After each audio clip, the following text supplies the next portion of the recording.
Thanks for taking the time to meet with us today. We appreciate you making time in your schedule. My name is Tiffany Esposito. I am the CEO of the Bonita Springs Area Chamber of Commerce, and we are the Southwest Florida Alliance of Chambers. We represent 8 chambers of commerce and 6,000 businesses and about 300 residents and constituents. Hold on. Let me just stop the dogs from barking. Hold on. Thank you. Come on, boy.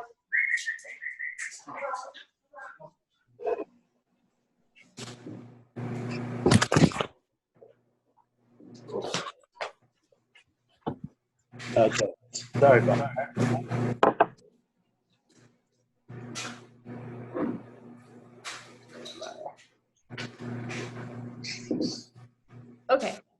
Okay, we're back.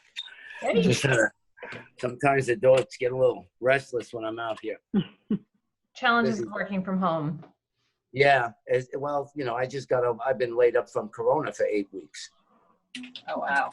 Glad to be up and about. I hope you're feeling better. Oh, I am. I'm much better, you know, much better. Had some residual effects because I'm a 9/11 survivor. So it had an impact on my breathing, a severe impact. Well, we're glad you're here with us today.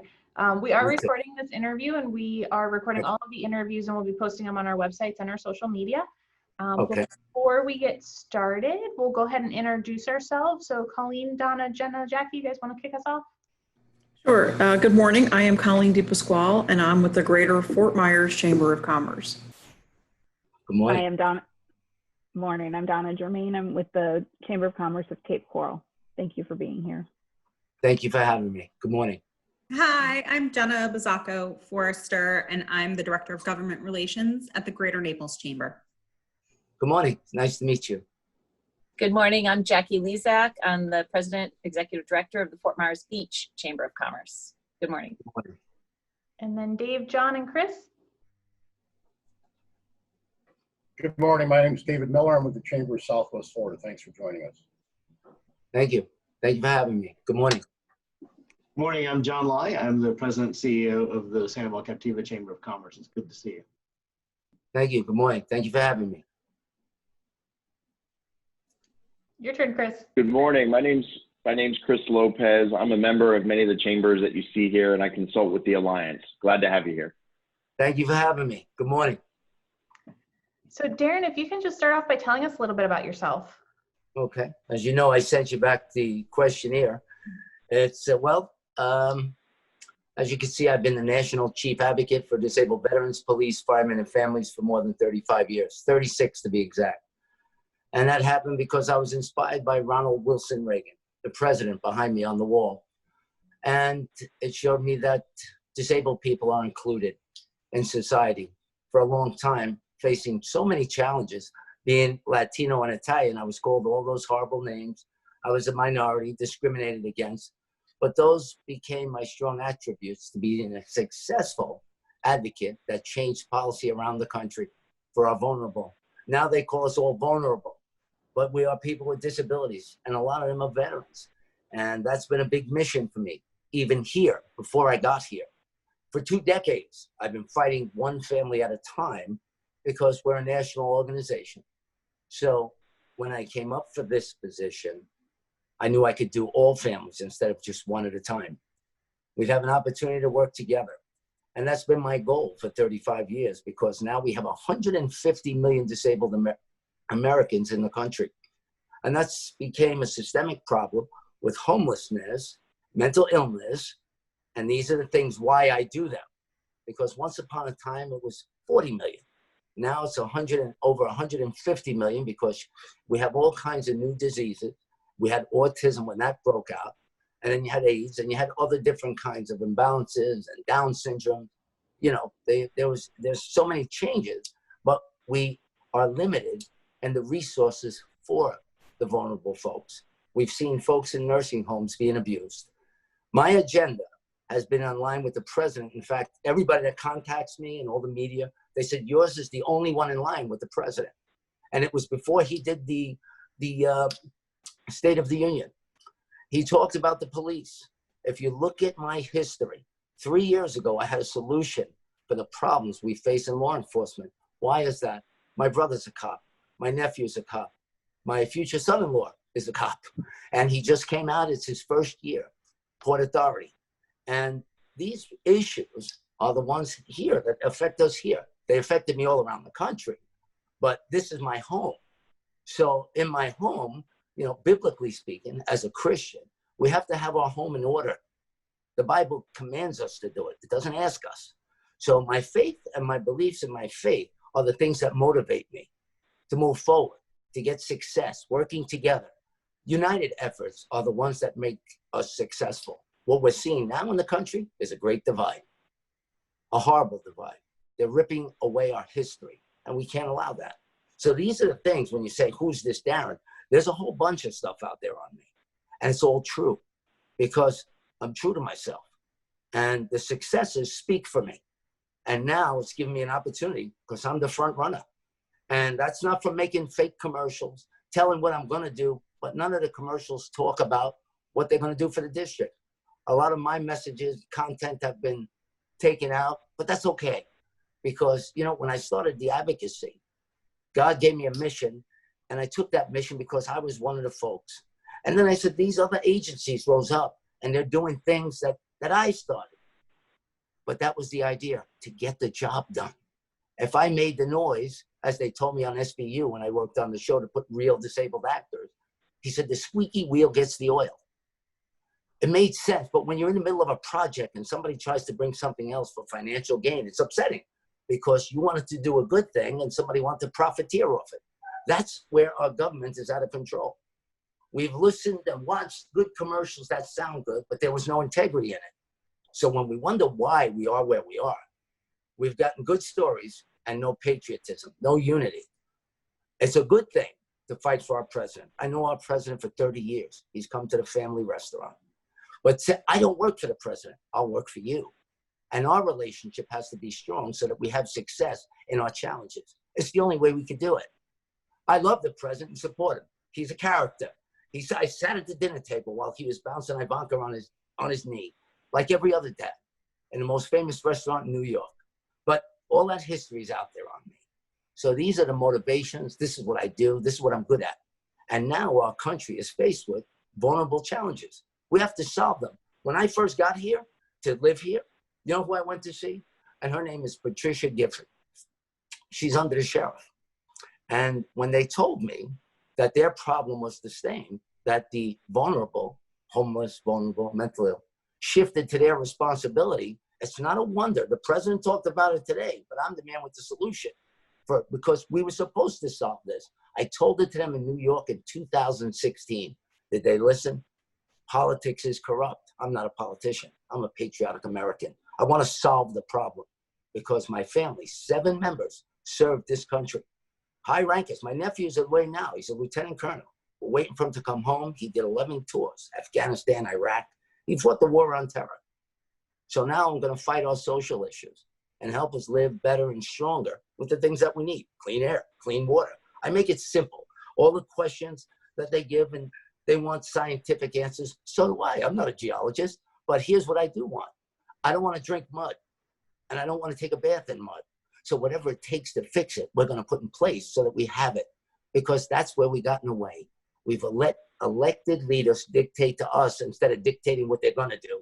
They're telling us what they're going to do, and that's not the way we were designed. Our forefathers had a dream for us to keep the republic. That's what I'm going to try and do. Great. So you touched on it a little bit, but if you'd like to elaborate, what prompted you to run for office? The lack of leadership.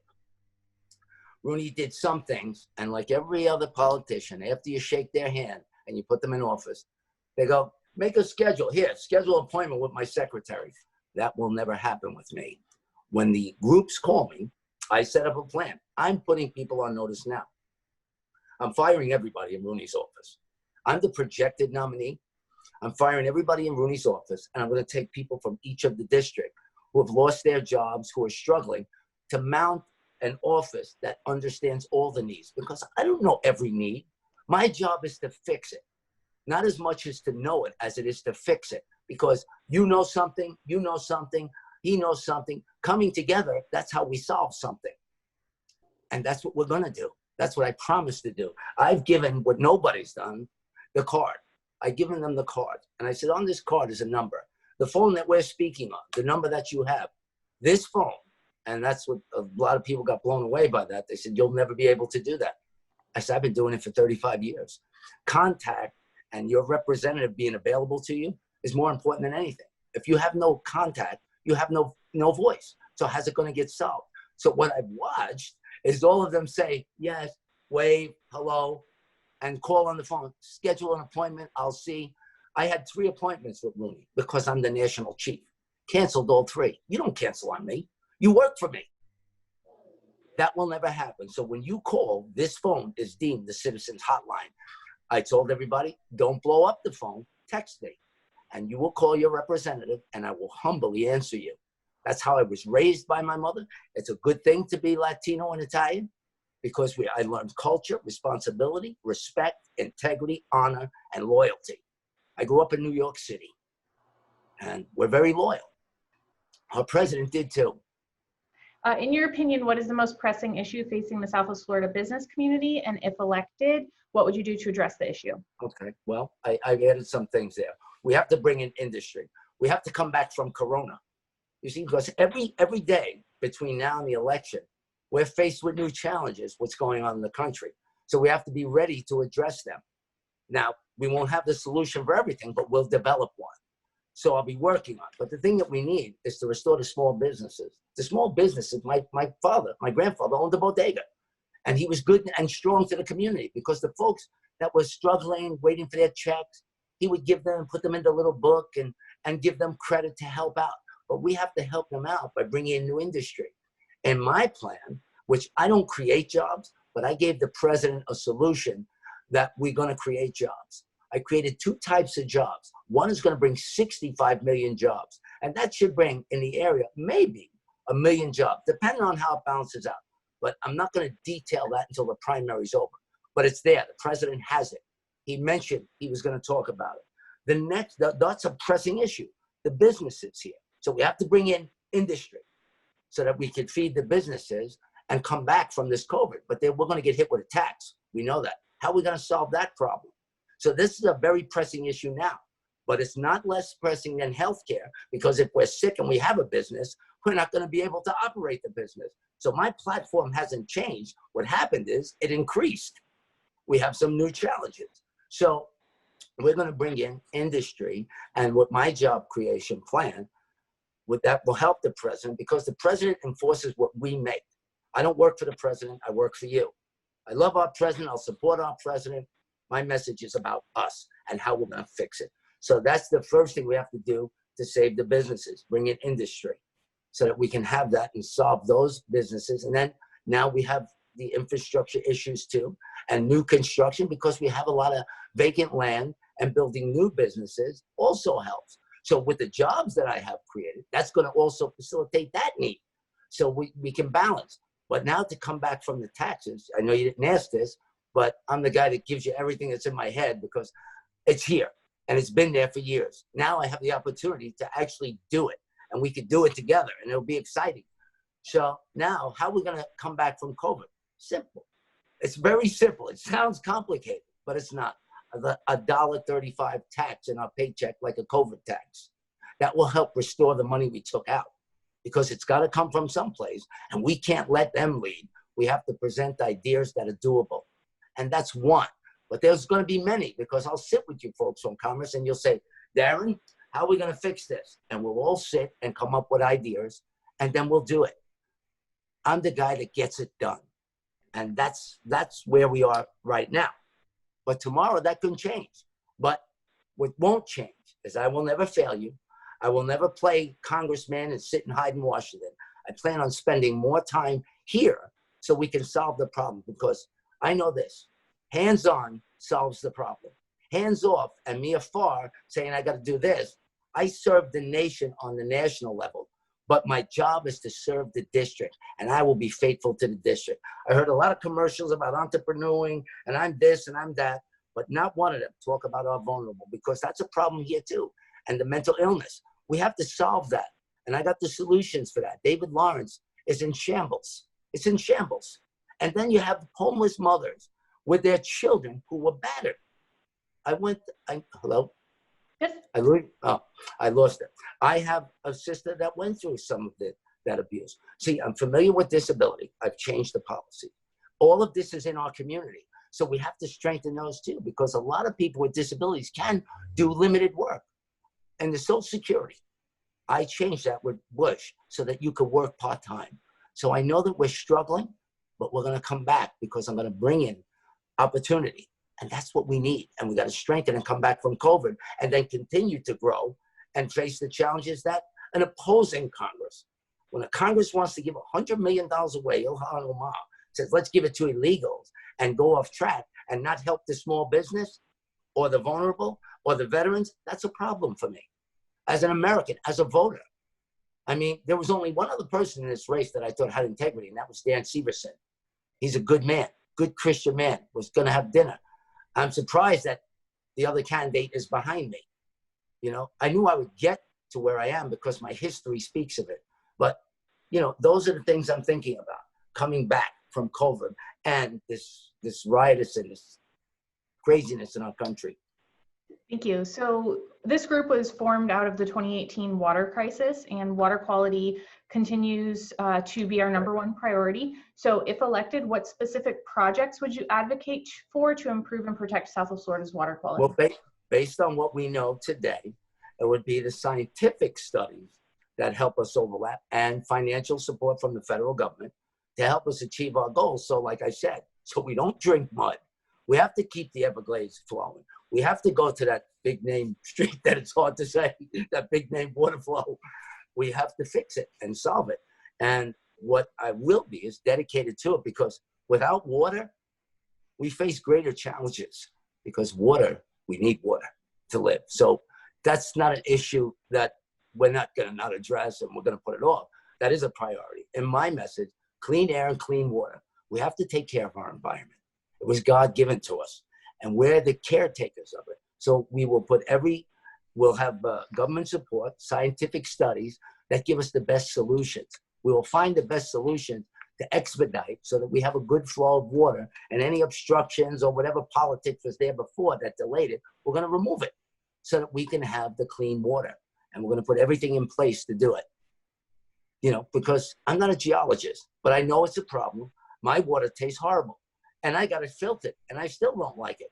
And that's why for years, family members of mine that live here came out here and have pizza parlors, and the water's no good. That's why the dough doesn't rise properly. That's why there's such a problem, in case you didn't know. That's why pizza in New York, they love it. Pizza here, the dough, it's because of the water. So I know it's a very big problem. That's why it's the first statement in my first message that I made on my platform: clean air and clean water.